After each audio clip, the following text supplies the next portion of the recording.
Oh man, got a lot of stuff going on today. Going to give you guys somewhat of an update on the YZ. You can see I got a lot of stuff going on with my billet Hemi setup down here. Trying to organize everything because a lot will be going on with this project, which is my main one, in the coming weeks as well. So you guys can see I got a lot of the parts from the YZ build on this little table here, my little workstation. Man, I just cannot get over this carnage. It literally just knocked the whole bottom half of the cylinder off. One piece I actually just accidentally knocked off. I was tapping on it, but it was still cracked.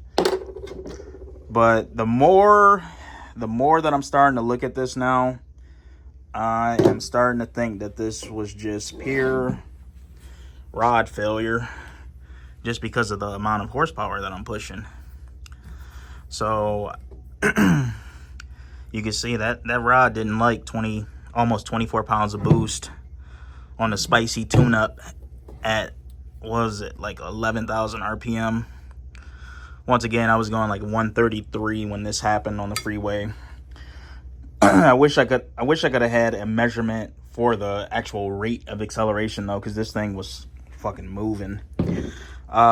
So yeah, I have been gathering parts for the new build.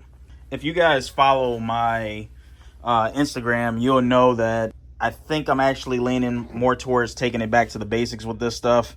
What you're looking at right here, this is actually my stock bore piston when I ran the redesigned turbo setup for the first time. This was a stock bore. This did have a semi O-ring in the head, but it still used the MLS head gasket, and it actually worked pretty good. I never had any head gasket issues. I mean, it worked beautifully.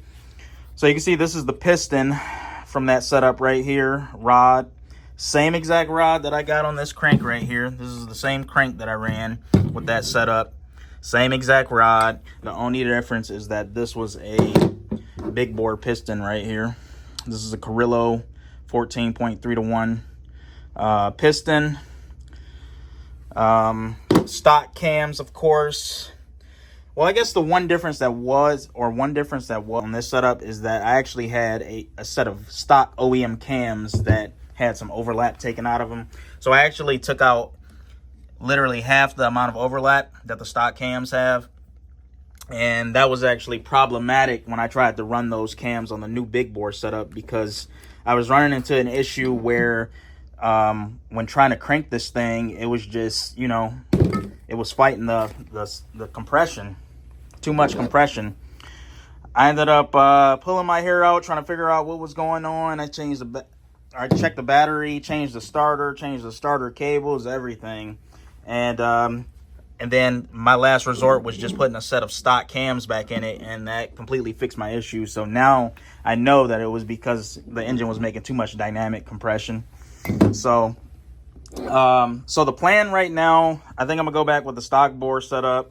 I kind of want to just use an OEM bore, because if I did a big bore kit again, it would definitely have to be a billet cylinder for me to feel any type of comfort. The bore is nice. You can feel the torque down low. It's definitely a increase in torque just from the sheer bore size, but you give that rigidity down low, because this is a lot thinner than this.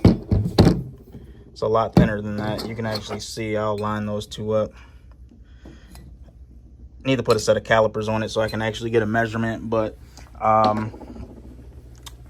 yeah, so this build, I'll be honest, this was getting a little bit too exotic for me.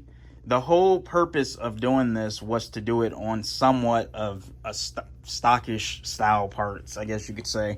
So I kind of want this build to be relatable for a lot of people that have the stock YZ450s. So I think I'm gonna go back to the small bore, 97 millimeter bore. I did score a pretty good deal on a set of cases. I got these for like $600 online. This is out of a 2020 YZ450, and the cases are in really good condition, other than obviously like the surface finish and stuff. So I might actually end up getting these vapor blasted. I kind of just grabbed these just because if you guys are into this type of stuff, you know these cases are not cheap. For a used set of cases, like something like this would normally run like 1,200-1,300 bucks for a set of used cases. I got these for, I think it was like 650, good condition. So I just kind of jumped on it. Even if I didn't end up using it, I just wanted to have them because I could probably resell these and make my money off of them easy, make a profit off of them. My cases, it did take a little bit of damage. Let me see if I can put this up here. So you can kind of see the only place where this really got damaged, that's still debris in there that I didn't clean out, but the only place where this really got damaged was like right here. And of course, my initial thought was like, oh, you know what, that's it's not too bad. And the more I looked at this, I actually found out that this is an oil crossover for the cases. So it is a pretty detrimental piece of the case. However, I do think I could probably get this machine down flat, and then I could probably have a dowel welded in there and then remachined flat, because the good thing is that these are actually parallel with the actual case faces. So everything is on like the same plane. So these definitely probably would be repairable, so I'll probably work towards this in my free time. But if I do a new build, I want to have a set of known good cases, just so that's one less variable that I have to worry about when I'm putting this thing back together. So I don't know, maybe I end up using those for like a budget build or something, because I did want to do a kind of like a completely stock turbo build with having the Fueltech now, because that was kind of one of the shortcomings of that Ford EcoBoost setup that I had when I first put a turbo on the bike with the Ford Edge turbo. And the biggest setback from that build was just not having the tunability like I have with the Fueltech FT550 now. So I got the cases. I'm gonna actually talk to Cryo Heat. I'm gonna see if maybe I could send these out to them, see if they can vapor blast it for me. I did end up getting the transmission apart, and luckily this shaft right here, let's see if I can get this out. This shaft right here, everything looks mint. Everything looks A1. This is the output shaft. So I went over all these gears. They still look good. Luckily, none of the debris got up in here. And yeah, I think most of this stuff is reusable. However, on this shaft right here, which is the shaft that the clutch basket actually rides on, I forget what particular gear this is, but this one got absolutely obliterated. And then where else? This like idler gear, I forget what this one is. I gotta pull up the manual.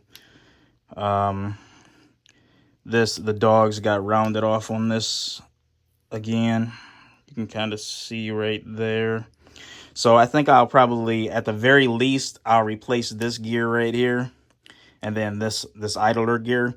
But at the same time, I kind of want to find out if this shaft is 100% straight. I don't know if maybe I should just go ahead and just replace this entire shaft and try to salvage the other two additional gears that look pretty good on here. So I might have to take this up to a machine shop and see if maybe I can get the run out checked on this shaft, just to make sure I'm not putting the bent shaft back in my bike. But then again, it might just be cheap insurance just to get a new shaft. But these things are not cheap. They are not cheap. I think this shaft is like 200 bucks.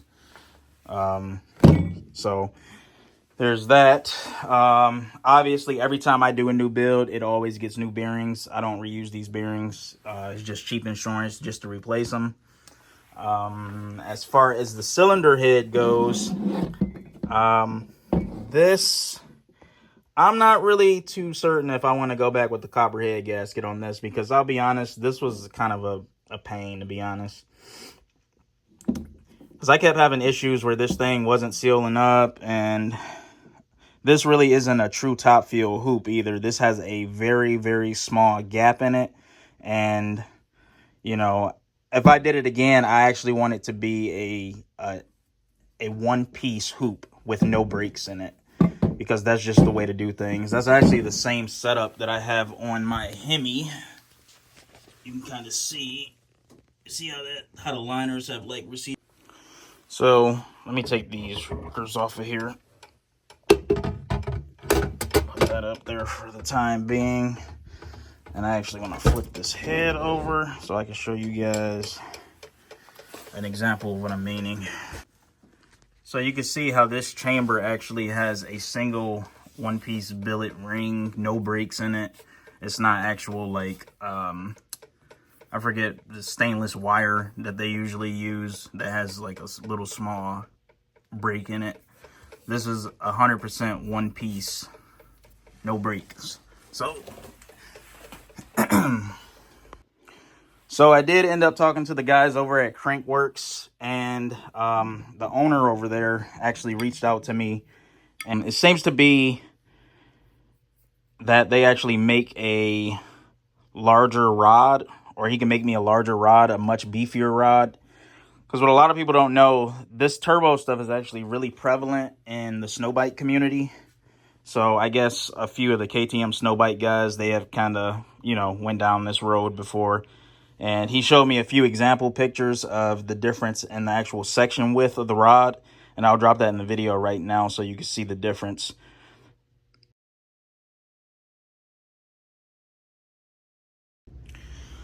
So that is quite a difference in section width between that updated rod and what I'm running.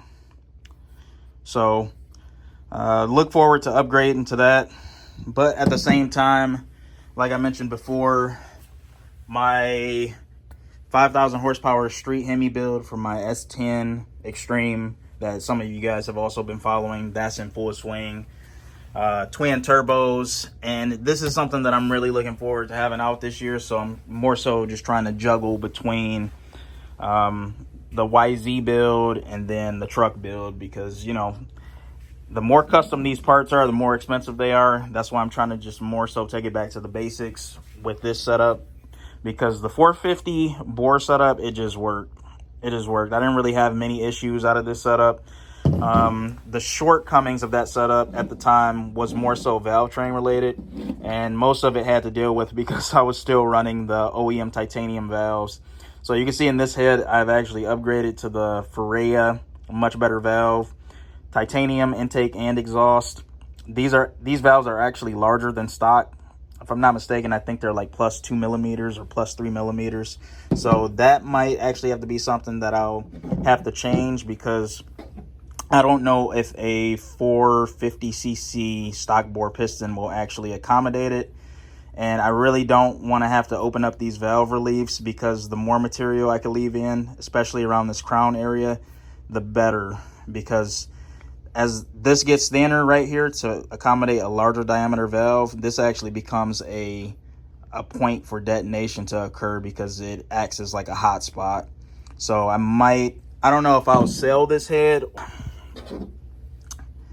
but yeah, that's kind of the plan right now. At the very least, I am talking to a few people. I've talked to Diamond because they're local to me, but I am thinking about maybe getting a custom piston for this new build, because it would be nice to get a little bit more thickness in this ringland area. And then another thing that I would like to upgrade is to go to a larger diameter wrist pin, because these are pretty thin walled. You can see a lot of material isn't, you can see there's like a large bore in this pin basically. So I could thicken that up a lot. But it is kind of like playing a game of tug of war, because you do want to keep this as light as possible, but at the same time, you do want to, you know, you want to engineer this to actually withstand the increased cylinder pressure from just making more power and throwing boost at it. So, and then it would also be nice to do like a DLC coating, because that coating is really beneficial to have, especially in a turbo combination. So, but for the most part, we'll see. Right now, what I'm thinking is doing that upgraded rod from Crankworks. I might actually try to get this crank sent out to him this week, And then I'll try to also jump on the custom piston design, because I'll technically need that piston in order to get this crank balanced. But I am chipping away at it. I'm trying to, you know, conjure up all the little small parts that I need and stuff, while also trying to get the Hemi build together. I'm getting some turbo headers for my Turbo S10 Hemi build this week. New motor plates. So I'll have quite a few updates on this at the beginning of December. So definitely stay on the lookout for that. And then I also might be going to PRI, so I might have some coverage of that event as well too. But I just more so wanted to get this video out to you guys, because a lot of people have been asking about the YZ build. I have not forgotten about it. I have not stashed it. But yeah, so just a little impromptu update. If you haven't already, please subscribe to the YouTube. Hit that bell notification so you can stay up to date on all my projects. Go follow the Instagram. Like, comment. I don't care what you comment, just as long as you comment. I'm an open book with most of my projects, so feel free to ask any questions, anything you're curious about. And yeah, happy holidays. And I look forward to seeing some of you guys at PRI if you're going. So if you see me, don't hesitate. Come say what's up. And yeah, let me just keep chipping away at it, and just stay tuned for updates. Peace.